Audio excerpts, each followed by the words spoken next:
গতকাল 2025-26 অর্থবর্ষের বাজেট পেশ করলো রাজ্য সরকার। রাজ্য সরকার বাজেট কেমন পেশ করেছে এ বিষয় নিয়ে আমি ভাবিত নই, ভাবিত একটা জায়গায় এই বাজেট তোষণের বাজেট।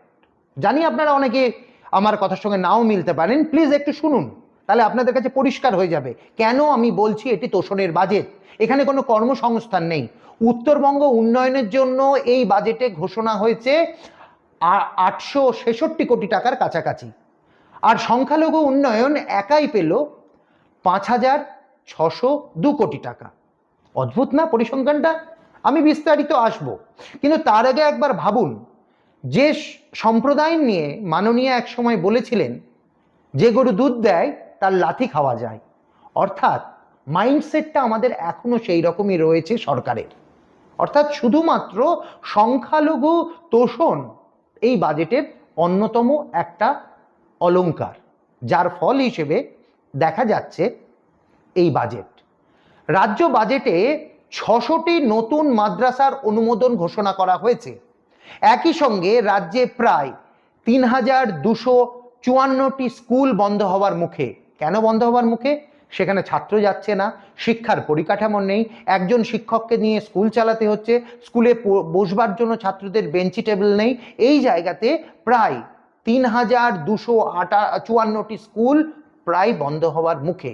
এটিতে নিয়ে রাজ্য সরকারের মাথা ব্যথা নেই, স্বাভাবিক, খুব স্বাভাবিক। কিন্তু পাশাপাশি 600টি নতুন মাদ্রাসার অনুমোদন দেওয়া হচ্ছে। বাজেটে নেই কর্মসংস্থানের কথা। বাজেটে যে তথ্য সামনে এসছে তাতে স্পষ্টভাবে প্রতিফলিত হচ্ছে বিশেষ এক সম্প্রদায়ের তোষণের কথা। বারংবার সেটাও আসছে। কিভাবে? পরিসংখ্যান একটু দিই, তাহলে আপনাদের কাছে পরিষ্কার হয়ে যাবে। ক্ষুদ্র এবং কুটির শিল্পর জন্য, শিল্পের উন্নয়নের জন্য মাননীয়া বরাদ্দ করেছেন 1228.78 কোটি টাকা। উত্তরবঙ্গ এবারও বঞ্চনার শিকার, মাত্র 866.26 কোটি টাকা। নদী ভাঙনের জন্য রাজ্য সরকার বরাদ্দ করেছে, যাতে ভাঙন রোধ হয়, 200 কোটি টাকা। শিল্প বাণিজ্য এবং শিল্প উদ্যোগের জন্য বরাদ্দ করা হয়েছে 1477.91 কোটি টাকা। গ্রামের রাস্তা, গ্রাম বাংলার রাস্তা নির্মাণের জন্য বরাদ্দ করা হয়েছে 1500 কোটি টাকা। সুফল বাংলা স্টলের জন্য 200 কোটি টাকা। ভাবতে পারেন? আর একা সংখ্যালঘু উন্নয়ন পেল 5602 কোটি টাকা কাছাকাছি। আপনি ভাবতে পারেন? এটাই তো বিষয়। এই শব্দ, পরিসংখ্যান, তত্ত্ব আরো জায়গায় ঘূর্ণবতে শুধু আমরাই পড়ি। আমাদের চোখ থেকে এগুলোকে উধাও করে দেওয়া হচ্ছে। বাংলার বেকারত্ব রোধের জন্য কোনো প্রচেষ্টা নেই। বাংলার রাস্তা কি করে আরো ভালো হবে, নদী ভাঙন প্রতিরোধের জন্য মাত্র 200 কোটি টাকা। আপনি ভাবতে পারছেন? শিল্পের জন্য যেটা বরাদ্দ হয়েছে তার থেকে 4.5 গুণ টাকা বরাদ্দ হয়েছে সংখ্যালঘু উন্নয়নের জন্য। এর থেকে বড় বাজেট আর কি হতে পারে? এটা তো তোষণ। নাকি এটাও বলে দিতে হবে এটা তোষণ নয়, এটা শুধুমাত্র সামাজিক উন্নয়ন কোনো এক বিশেষ সম্প্রদায়ের? তাহলে কি দোষ করলো অন্য সম্প্রদায়ের মানুষ? কি দোষ করলো হিন্দুরা? আমি খুব সরাসরি প্রশ্ন করছি।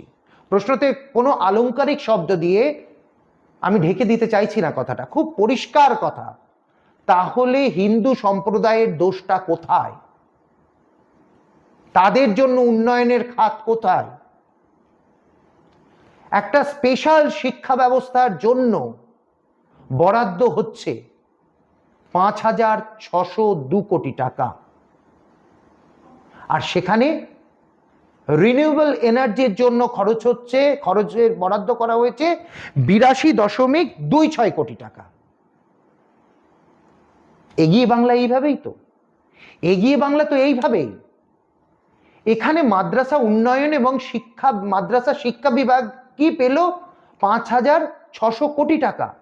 আপনাদের একটু তো ভাবতে হবে সংখ্যাটা নিয়ে। এত অর্থ কেন? সামনে 26-এর ভোট বলে, ভোট ব্যাংককে নিশ্চিত থেকে আরো সুনিশ্চিত করার জন্য?